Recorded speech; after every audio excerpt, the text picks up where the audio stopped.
What's up, Padawans? What's up, Padawan? Afro Joe here. Well, we're going to talk about the whole Bill Cosby saying that he raped one woman back in the 70s by drugging her with Quaalude. Now, I'm going to show you what the people of The View said about this, and I'm going to play it now.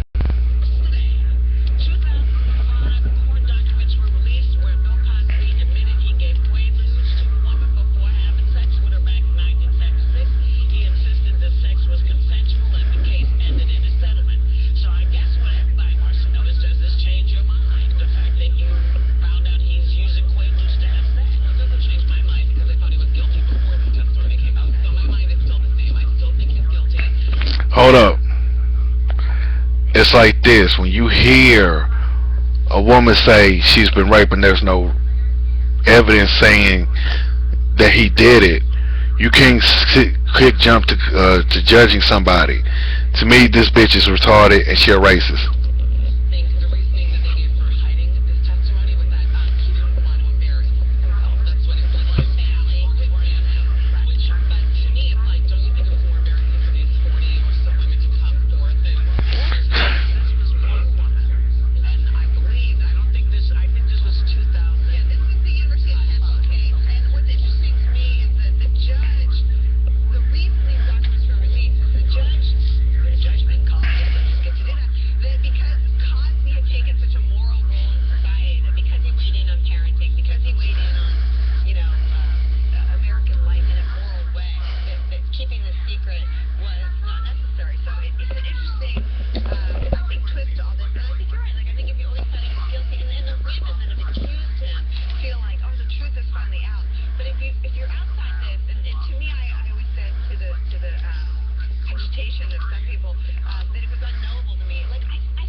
And this is a video clip from ABC 10.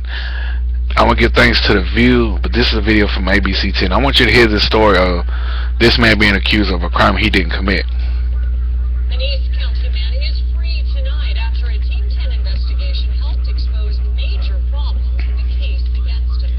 A man and his supporters are appalled at what happened when the story of rape charges, lies, and jail time. And his story went unnoticed until a distraught father contacted Team 10. Troubleshooter Kristen Severance investigated. Everyone in my family thinks I'm a sex offender. They think I'm a rapist. Everyone does. Scott Espinosa was facing 35 years in prison. He was convicted of 6 felonies, including rape by force and pimping. Police said the victim was 14 years old, but she wasn't. In fact, much of the case against Espinosa wasn't as it seemed. And there is a bunch of guys in the living room. San Diego police taped an interview with the alleged victim. There's 10 of them there. She said 10 customers, Johns, waited to take their turn inside of Espinosa's apartment. 2 men at a time, the victim told police. She also said Espinosa held her captive. Lawyer Laura Wilson shadowed the defense in this case because she said she is considering going into criminal law. She listened to the police tapes. She comes back the second interview 2 days later where the prosecutor even asked her about these 10 men, and she said, oh, well, yeah, that never happened. She said, I must have dreamt that. Sources familiar with the Espinosa case prefer to remain anonymous, fearing reprisals within the criminal justice system. The sources said witnesses who never testified tell a far different story than the victim. The woman was free to come and go in the complex. She would go to a neighbor to have her hair done. She would go to another neighbor to smoke a cigarette. In fact, several witnesses told Team 10 and investigators that Espinosa put the victim up at his apartment because she said she was homeless. And it turns out the victim is not 14, but at least 22 years old at the time, with 3 children. She does not hold custody. Still, the jury found Espinosa guilty. I was in jail for 589 days, I believe. It's almost 19 months. Espinosa said hard time isn't the worst thing that happened. His mother committed suicide while he was in prison. She was convinced her son was there for life.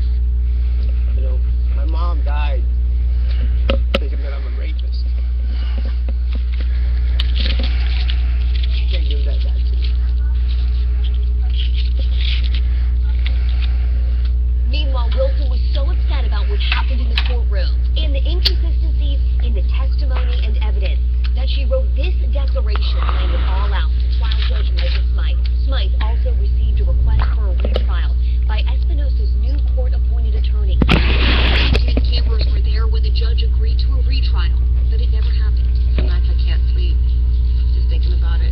Team 10 tracked down the 22-year-old woman's mother in Oregon. Teresa Peterson said her daughter is a longtime drug user, prostitute, and liar. Thinking about it now, it just breaks my heart. It's my daughter. She knew what her daughter's accusations had done to Espinosa. I'd like to see him get a fair trial and ultimately a release. Instead, the DA offered Espinosa a deal, but he had to weigh his options. This is a video comes from ABC 7. Gotta give credit to them.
I'm gonna tell y'all this.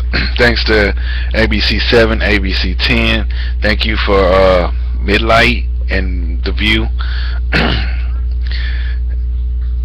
It's like this. I showed you 3 videos. 2 of them was men accused of rape by women. This happens every day. It doesn't even hit media half the time that a man can be accused of rape. And you hear these 42 women say, "Oh, he raped me." Now the question is this. I was pondering about this, and I sat there and I thought to myself, I was like, okay, if he raped you, it's like this. If he drugged you and raped you, like, it's like this. There's an incident that happened down in Nashville, Tennessee, the Vanderbilt case, about a girl being raped by several college students. And one thing about it is, the girl didn't know who raped her. Now the question to this is, how does 42 women know that Bill Cosby raped them if they was drugged? That's the biggest thing I ask. If 42 women was, no, well, take that back, Beverly Johnson. 41 women said that Bill Cosby drugged them and raped them. If you was drugged, how do you know he raped you? That's the question. If you're not, because the reason why I ask is because if you was drugged and you're knocked out cold, there is no way in hell that you know who raped you. If the girl in Vanderbilt didn't know who raped her because she was knocked down, she was drugged and knocked down, how can you sit there and say Bill Cosby raped me if you're unconscious? And plus, I was thinking about the Beverly Johnson and what she said. She said she came over to his house to do a business meeting with her child. Now, I was like, to me, it's like, yes, why would you bring your child to a business meeting for a job? And that's the question. And second thing is, you don't hear nothing else about the child. You hear that she took a sip of the cappuccino, she got lightheaded, Bill Cosby was trying to get up on her, she smacked him, he put her in a cab, and that's it. I was like, where's the child doing all this? Now, if a rapist is sitting up there trying to rape you, he wouldn't, don't you think a rapist wouldn't rape a woman while a child's in the room? Or where's the child at? That's the I'm questioning. It's like your whole story doesn't make sense. There was more holes in her story than anybody else. And this is what else got me. These are the two pictures that Janice Dickinson carried around. Now, why would a rape victim carry around these photos of her rapist? Which I don't understand. There's no way in hell you wouldn't know who raped you, and you wouldn't carry around two photos of a guy that raped you. Makes no sense. I'm gonna put the 3 videos down in this description box. Tell me what you think. Tell me what you think down in the comment section. Follow me on Twitter, follow me on Tumblr, subscribe to my channel, CeeLo Jr. 2, CeeLo Jr. 3, and tell me what you think about it. Don't be a Sith Lord, be a Jedi. If you ain't down with the Wookiee, you're a dick and a booty ass. Peace, love, and not for grease. Think about this, y'all. I'm out.